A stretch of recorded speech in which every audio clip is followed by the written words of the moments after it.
소설에 대해서 되게 좀 많은 좀 생각을 가지고 깊이 있게 읽고 또 되게 인상에 남은 문장이나 장면들이 있을 텐데요. 네, 제가 선택한 부분은 사실 이 소설에서 가장 섬세하게 읽어야 될 부분은 사실은 아이를 잃은 부모의 마음이었던 것 같아요. 그래서 그 부분을 묘사한 문장을 한번 읽어보도록 할게요. 경찰이 나눠준 종이에 여자는 아이의 특징에 대해 단 한 단어도 적지 못했다. 여자의 아이는 손가락이나 발가락에 사막이나 그 흔한 점 하나 없었다. 다른 아이와 구별할 수 있는 흉터 같은 것도 없었다.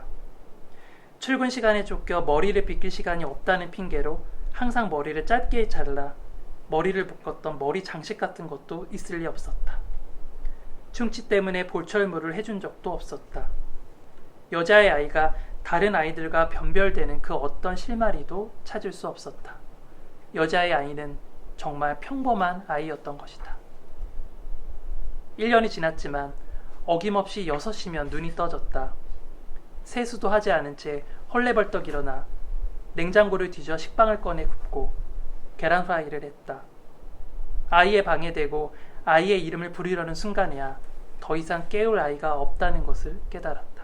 아이를 잃었을 때 이제 아이에 대해서 설명을 해야 되는데 어떤 아이의 중요한 특징들이나 아이에 대해서 할 말을 떠올리지 못해서 그냥 평범했다라고만 생각하는 부분이거든요. 근데 제 생각에는 진짜 아이에 대한 특징을 부모가 몰랐다기보다는 너무나도 경황이 없고 너무나도 당황한 상황이었기 때문에 아이에 대해서 어떤 말도 할 수 없었던 상황이 아닐까 싶어요. 그리고 시간이 좀 지나서는 1년이 지났지만 여전히 아이를 깨워야 하고 아이를 위해서 아침을 준비하다가 문득 아이가 없다는 것을 깨닫는 장면에서 이 엄마의 마음을 우리가 오롯이 다 받아들일 수는 없겠지만 어느 정도 좀 깊이 있게 짐작해 볼 수 있지 않을까 싶습니다. 신갈 인터체인지를 벗어난 후부터 버스는 버스 전용 차선을 타고 속도를 내기 시작했다. 휴가를 떠나는 차들이 몰려들어 다른 차선에는 차들이 길게 줄지어 서 있었다.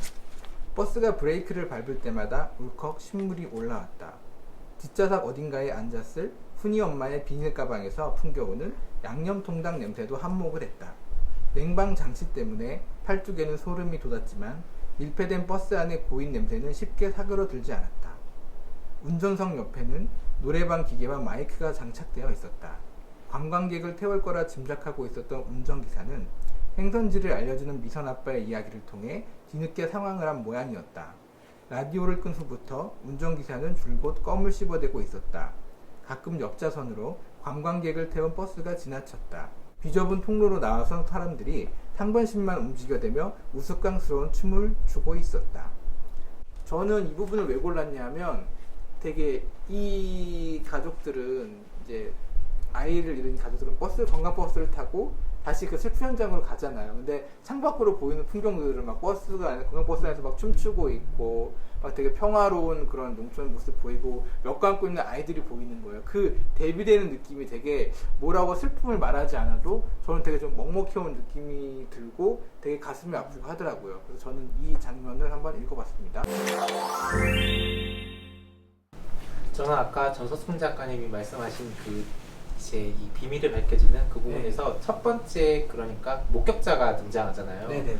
이게 이 소설에서 그 목격자의 말을 믿을 수도 없고 안 믿을 수도 없고 그런데 믿고 싶고 이런 복잡한 감정이 있는데 그 목격자의 진술 부분인데요. 목격자가 이제 내가 봤다고 말하는 가게 아저씨가 있으니까 가게 아주머니가 대체 또 무슨 설레발이야. 이 위인 말에 뭘 그렇게 신경들을 쓰슈. 사시사철 술병을 끼고 사는 위인인데 대낮에 도깨비를 봤다는 위인이 바로 이 위인이유 라고 하는 부분에서 그렇게 이렇게 대낮에도 도깨비를 봤다고 하는 아저씨의 말이고 동시에 또 이 아저씨는 나만 본 게 아니다 분명히 나는 봤다라고 이야기하고 계속 그 과정을 묻는 장면들이 한편으로는 또 그렇게라도 분명히 봤을 리가 없는데 그리고 너무 먼 거리거든요. 그런데도 또 계속 생각하게 되고 그렇게 또 한 번씩 한 번 더 확인하게 되고 이 과정이 굉장히 좀 인상 깊었었어요. 이 푸른수염의 첫 번째 안에서 별모양의 얼룩 이 소설 별모양의 얼룩 같이 읽었는데 이 소설에 대해서 한 줄 평을 해주신다면 이 소설집 새로 이번에 또 나오게 됐다는데요. 11편이 실려 있는데 이 중에서 가장 좋은 작품. 아, 네. 그럼 나머지서 어떻게 되는 거죠? 나머지 작품도 좋지만 네네. 그 중에서도 더 좋은 작품. 네, 하성란 선생님, 네, 김학찬 작가님에 대해서 댓글 달아주세요. 제가 사실 이 소설을 선택한 이유이기도 하는데요. 문학이 아픔을 다루는 가장 섬세한 방식의 소설이었던 것 네. 같아요.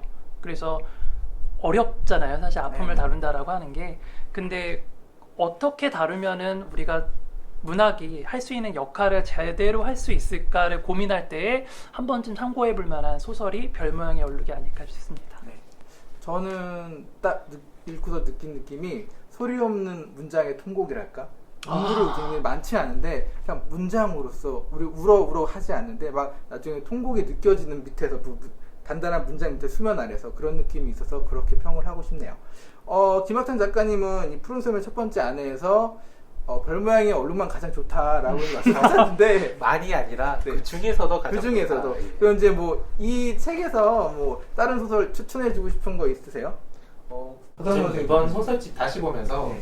유난히 당시 사건들을 되게 많이 다뤘다는 생각이 네. 들었어요. 그래서 그 중에서도 밤의 밀렵 그리고 팔이라는 두 단편이 있는데 네네.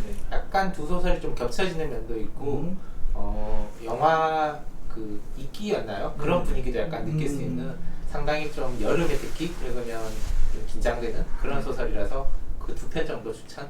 네. 저는 이 책에 있는 건 아닌데 하성룡 선생님 생각하면 그 곰팡이 꽃이라는 단편이 생각나요. 그러니까 곰팡이 꽃이라는 단편에서 주인공이 이제 그 쓰레기 봉투를 이렇게 가져와서 이제 그걸 이렇게 일일이 다 헤쳐보면서 이제 쓰레기들을 이렇게 하나하나 이렇게 꺼내보는 그 장면들을 묘사하는 게 있는데 이게 약간 하성룡 선생님이 소설을 쓰는 느낌? 그런 느낌이라서 저는 그 소설이 많이 떠올랐고요. 이 책에서는 그 표제작인 푸른 수염의 첫 번째 아내를 보면서 되게 하성룡 선생님 스타일을 가지고 가면서도 뭔가 되게 하드보일드 소설 같고 뭔가 긴박감 넘치는 미드 같기도 하고 그래서 약간 다른 색감의 느낌으로 쓴 되게 강렬한 소설이라는 생각이 들어가지고 저는 한번 푸른 수염의 첫 번째 아내도 읽어보시면 되게 재밌을 것 같아요. 되게 무서운 그런 영화 한 편 보는 그런 느낌이었습니다. 손석순 작가님은 어떤 소설 추천해드리고 싶으세요? 제가 추천하려고 했던 소설이 그 두 편이었는데요. 아, 네네. 일단은 그 외에 삿포로의 여인숙도 보면은 요즘 그쵸. 좀 이동이 좀 자유롭지 않은 시대잖아요. 근데 삿포로 여인숙을 보게 되면은 그 어떤 풍경들에 주는 이미지나 또 묘사되는 부분들을 보게 되면은 조금 일상을 벗어난 어떤 그런 느낌을 주는 것 같아서 한번 읽어보시면 좋을 것 같고요. 또 임종이라는 소설이 있어요. 그래서 그 소설을 보게 되면은 삶의 마지막 순간을 떠올리게 되는데 그 순간을 떠올리면은 오히려 뭐 감정적으로 좀 움직임도 있지만 요즘 같은 때에 약간 좀 섬뜩한 느낌도 드는 것 같아요. 또 말씀하셨던 것처럼 곰팡이꽃도 그게 사실은 좀 약간 이상한 사람이잖아요. 쓰레기를 뒤지는 거니까. 근데 저는 그걸 소설을 읽었을 때 왜 어떤 소설을 읽으면 꼭 한번 실행에 옮기고 싶은 것들이 있잖아요. 근데 이제 당연히 남의 쓰레기를 가져다가 보는 거는 이제 범죄 같은 느낌. 법적으로 네. 위험하고요. 그래서 그때 제가 기억에 남았던 게 제가 버린 쓰레기를 제가 한번 펼쳐서 이렇게 본 적이 있어요. 그래서 누가 만약에 제가 버린 쓰레기 봉투를 10리터, 20리터짜리 쓰레기 봉투를 누군가 보면은 저에 대해서 한 80% 이상을 알 것 같더라고요. 그래서 그걸 떠올려 보면은 요즘같이 더울 때에 한번 섬뜩한 느낌이 한번 들지 않을까 싶은 생각이 듭니다. 네, 약간 하성란 작가님을 약간 우리가 K 스릴러의 약간 원조 같은 느낌으로 지금 읽어간 느낌도 있죠. 하여튼간에 하성란 선생님 소설이 되게 서늘한 느낌이 있어요. 진짜 서늘하고 공포스러운 느낌이 있기 때문에 여름을 되게 시원하게 보내고 싶다 이런 분들은 하성란 작가님의 소설 중에 약간 섬뜩한 거를 골라서 읽으셔도 좋지 않을까 한밤중에 그런 생각이 듭니다. 자, 오늘 저희가 하성란 작가님의 소설집 푸른 수염의 첫 번째 아내에 실린 별 모양의 얼룩에 대해서 함께 얘기해봤는데요. 오늘 시간 어떠셨어요?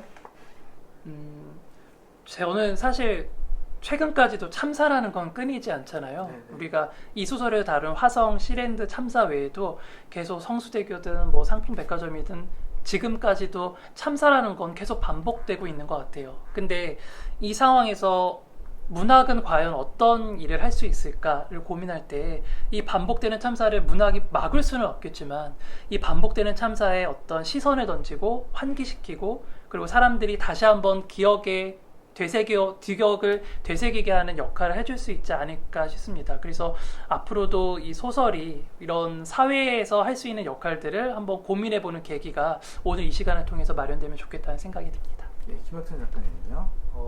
저도 이제 비슷한 생각해서 조금 더 보태면 또 저 소설을 읽었을 때 제가 예전에 읽었을 때는 대학생 때였는데 다시 또 그때부터 한참 시간이 흘러서 갔잖아요. 그러면서 당시에 사건이 있고 그걸 다시 기록한 어느 소설가가 있고 다시 그걸 봤던 나가 있고 다시 그것을 또 지금 이야기하는 우리가 있고 이런 면에서 그런 면에서 또 이런 소설들이 할 수 있는 일들이 있지 않나 그런 생각 정도 해봅니다. 네, 저도 하성란 작가님의 이 책을 예전에 읽었지만 다시 한번 읽으면서 역시 좋은 소설은 어떤 시대가 달라지고 트렌드가 달라지고 소설도 약간 유행이라는 게 있잖아요. 근데 그런 것과 상관없이 되게 울림을 주는구나. 특히 작가가 나의 소설 세계와 현실 세계를 공명하는 무언가를 찾아서 항상 고민할 때 그럴 때 소설은 큰 울림을 주는구나라는 느낌이 들어서 되게 의미 있는 시간이었던 것 같아요. 네. 문학을 쉽고 재미있게 당신이 미처 몰랐던 문학의 멋진 신세계를 알려드립니다. 오늘 함께한 세계가 마음에 드셨다면 구독, 좋아요 잊지 말아주세요. 다음 시간에 다시 만나요. 안녕.